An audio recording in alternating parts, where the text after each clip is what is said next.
beno banjir, endah susahe, omah kelelep, mobil hanyut, seluruh pekakas rumah tangga kelelep cobi, ora gur barang-barang, sak wonge, sak keluargane ana sing ilang kerem kenyut burung ditemokke. Ngoten niku susah napa bungah Bu? Susah. Nggih to? Ora iso mbayangke kula panjenengan. Endah susahe. Enten gen Facebook niku omah gedhong magrong-magrong niku pinggir kali niku ambruk. Lha omah bruk. Ya Allah Gusti, omah kok ya ngono apike. Ene kena banyu beno banjir kok ya iso karut kelem. Kamangka sing gawe ora cukup 1 juta 2 yuta, mesti atusan yuta. Nggih napa nggih?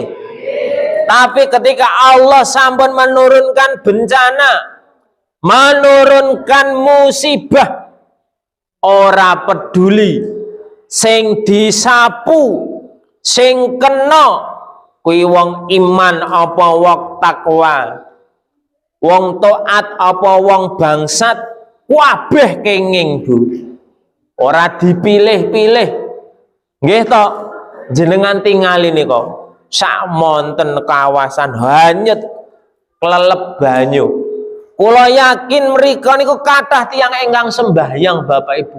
Jane ya pendak dalu ya ndonga kados kula panjenengan.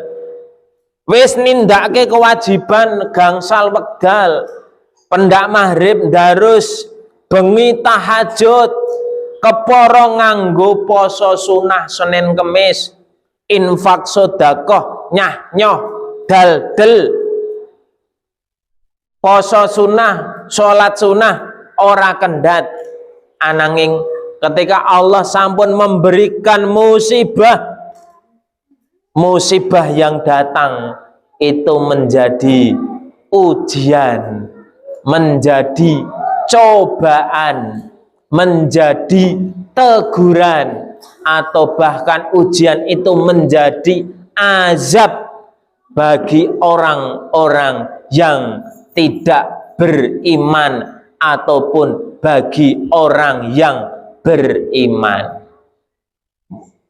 Ujian, musibah, cobaan, bencana bagi orang-orang yang tidak beriman niku menjadi azab. Dadi napa? Azab.